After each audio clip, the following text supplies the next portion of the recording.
Definitivamente un tema recurrente que los empresarios permanentemente se preguntan, se cuestionan, incluso influye mucho en el presupuesto que en estos momentos las empresas están haciendo para el año siguiente, es el tema de formación. ¿Qué hacer entonces? ¿Será que con la gestión de calidad salen unas competencias que están bajitas y definimos cuántas horas debemos trabajar en cada una de esas competencias? ¿O buscamos una compañía que nos haga un análisis completo de cómo está ese equipo de trabajo, qué es lo que realmente se debe trabajar y por cuánto tiempo? Porque pueden variar, digamos, como esas horas del desempeño para poder lograr una transformación. Hoy vamos a estar hablando con Luis Ignacio Cardoso. Él es el gerente de la unidad de negocios Cultura con Marca de Marca Consultores, quien nos va a estar explicando un poco cómo ha venido evolucionando ese tema, cómo los empresarios vienen entendiendo la necesidad de invertir en formación y cómo esa formación varía ya de formación tradicional a formación experiencial. Bienvenido. Muchas gracias, Paola, por la invitación. Muy contento de estar aquí en el programa con un tema que me apasiona.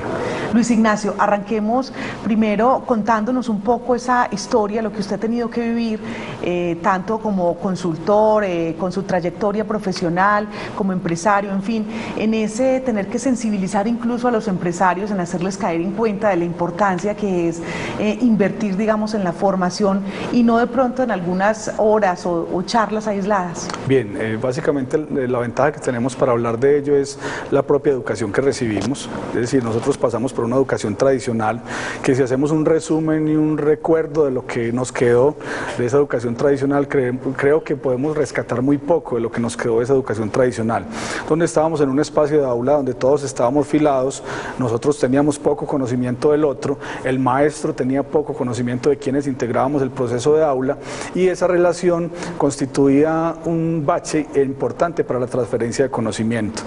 Ese escenario, que es tradicional y cotidiano, no permitía trascender el desarrollo inclusive del propio ser, porque uno estaba condicionado por el lugar absolutista que tenía el maestro. Si nosotros trasladamos esa postura del maestro y esa postura del aula en filas cuando nos organizaban, que inclusive el maestro no alcanzaba a visualizar sino las 3 o 4 primeros rostros que había en la fila, y de ahí para atrás se desvirtuaba la posibilidad de ver a otros estudiantes en el espacio de aula. Entonces en el año solamente conocía a los 8 o 6 primeros que habían de frente, pero los demás invisibilizaban, ¿cierto? Si lo trasladamos a la organización... Y de alguna manera era una parte cómoda, porque los que más levantaban la mano, los que se hacían adelante se hacían ver, sí, y los que no querían hacerse ver precisamente se iban hacia atrás. Perfecto, es una manera también de autoinvisibilizarse, una manera de protegerse, ¿cierto? En la organización pasa igual. Cuando nosotros adaptamos en el espacio de formación organizacional sistemas muy tradicionales de educación, pasa el mismo fenómeno. Entonces hay un lugar absolutista de quien forma, de quien acompaña, del consultor o el facilitador que está acompañando el proceso, porque es quien trae el conocimiento, y se desconoce que el equipo mismo, el grupo mismo ya trae una experiencia, y una experiencia que se tiene que poner al servicio de la organización. Es decir, desconocer que el grupo ya ha vivenciado, que ha experienciado, que siente, que le duele, que lo toca la organización, que está pasando por procesos satisfactorios o no dentro de la organización. Eso es importante ponerlo en escena. La educación tradicional no lo hace porque lo que hace es transferencia de información. La educación que nosotros estamos abordando y que estamos acompañando desde Marca, que nosotros nombramos como educación experiencial, lo que permite rescatar la experiencia y ponerla al servicio de la misma organización, pero para ello tenemos que cambiar el escenario, tenemos que cambiar toda la estructura que hay funcional allí. A eso voy yo, y es, bueno, ¿cómo es ese tema de la formación experiencial? ¿Qué es lo que pasa durante esas mismas 2 horas de una charla tradicional? ¿Ustedes qué es lo que logran, por ejemplo, en 2 horas, si uno pusiera el mismo parámetro de tiempo? Bien, el modelo de acompañamiento experiencial tiene un diferencial importante, y es la construcción de nuevos escenarios, pero la construcción de nuevos escenarios en contexto con la realidad. Es decir, nosotros no podemos desconocer que la organización o la empresa está viviendo una realidad. Si la organización, por ejemplo, nos invita a construir con ellos un proceso de desarrollo de equipos de trabajo, nosotros no podemos desconocer la realidad y el momento en el que se encuentran esos equipos de trabajo.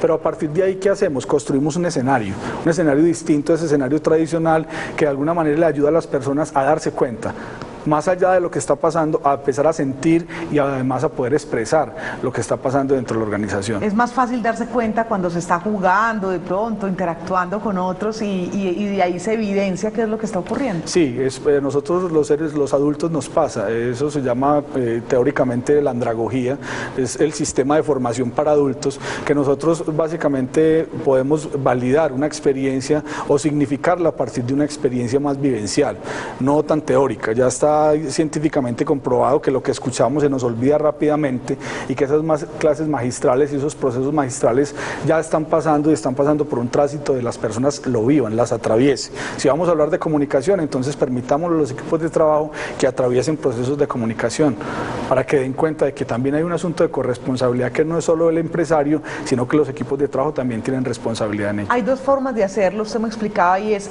hay un tema de juego de roles en donde la gente pues actúa y se pone, digamos, una dinámica como tal, pero también sin tener que ir a esta representación, se puede hacer desde la narrativa, pero con ese conocimiento del equipo, y es el consultor quien los guía. Ambos son válidos y en este caso ambos hacen parte de la capacitación o de la formación experiencial. Sí, ambos hacen parte, es decir, cuando uno llega al grupo y logra evidenciar que el síntoma está a flor de piel, es decir, no hay necesidad de crear ningún escenario ficticio para que las personas puedan ubicar el síntoma en el escenario o en la conversación. Esa narrativa que trae el equipo hay que aprovecharla. Esa narrativa se convierte en una experiencia significativa. Finalmente la experiencia no es solamente práctica, ¿cierto? La experiencia no es movernos y hacer un ejercicio muy bonito de cuerdas altas o de cuerdas bajas o sacar la pelota de colores para que la gente se ubique ahí, sino básicamente rescatar lo que pasa en el proceso. Y si las personas traen la experiencia y dicen, miren, nosotros nos está sucediendo esto acá, tenemos un problema de estilos de dirección, tenemos un problema de conformación de equipo como tal, nosotros debemos acompañar ese proceso. También podemos crear un escenario para poderlo acompañar, pero la narrativa es completamente importante. Luis Ignacio, vamos a hacer ese paso a paso para que aprendamos hoy con esta charla con usted, en que, digamos, cuáles son esas fases o esas facetas, esos pasos que hay que dar para tener en cuenta ese diagnóstico que me permita realmente conocer lo que está pasando en la empresa. Entonces, hay un primer momento, usted nos lo explica como tal, y es esa observación. ¿En qué consiste? Bien, cuando las empresas nos permiten acercarnos a hacer una observación in situ, la observación in situ es que nos permitan adentrarnos en la organización, adentrarnos en ese equipo de trabajo.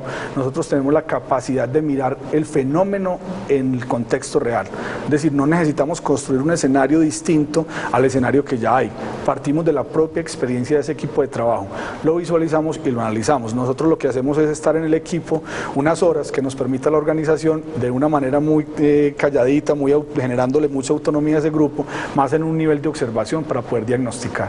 Después entonces vendría ese diagnóstico, digamos las conclusiones de esa observación, y seguidamente ya viene, digamos, como ese encuentro con el equipo como tal. ¿En qué consiste? El encuentro con el equipo es para validar la observación que yo hago, es decir, cada uno de nosotros como consultores tenemos un alto nivel de subjetividad en el análisis, pero la subjetividad yo la puedo pasar y la puedo dejar atravesar por un grupo focal. El grupo focal es el mismo equipo que me va a remitir y me va a validar esa observación que se estás haciendo es real o no, o te estás alejando de la realidad que tenemos, y allí logro yo centrar un objetivo principal para poder acompañar el proceso. Antes de llegar al tema de las conclusiones, las recomendaciones para la empresa, ¿qué es lo que viene ya para finalizar el proceso? Lo que viene es básicamente crear el escenario para que las personas puedan de una manera tranquila y espontánea poder colocar sobre la mesa verdaderamente qué es lo que está pasando, porque no necesariamente se ponen problemas y dificultades organizacionales, a veces se ponen elementos que hay que potencializar y nosotros lo acompañamos. Y finalmente lo que hacemos es entregar un informe descriptivo, que no pasa por la subjetividad que yo tengo como consultor, sino que pasa por lo que el grupo mismo ha expresado que les está sucediendo, y lo ponemos en un informe. ¿Por qué es importante la educación experiencial? ¿Qué es lo que le está aportando a las empresas esta nueva dinámica o esta nueva forma de presentar ese desarrollo de equipos? Bien, yo creo que las organizaciones de hoy, voy a hablar más de los empleados de la organización de hoy, necesitan crear escenarios distintos, escenarios optimistas, escenarios más optimistas, donde ese caos que aparentemente se está moviendo en la organización, que es optimista, yo creo que el caos es potencial. Yo no considero que el caos es algo que afecte a la organización, sino que es un potencial, pero hay que saberlo aprovechar, los miembros de la organización muchas veces le temen a ese caos. Entonces es necesario construir escenarios que les permitan abordar el caos o abordar la dificultad o lo que quieren potencializar. Y esos escenarios lo que permiten de una manera muy rápida, es que las personas pongan en la narrativa eso que les está sucediendo. Luis Ignacio Cardoso, muchísimas gracias por habernos acompañado aquí en Negocios en Telemedellín. Muchas gracias a ti por la invitación.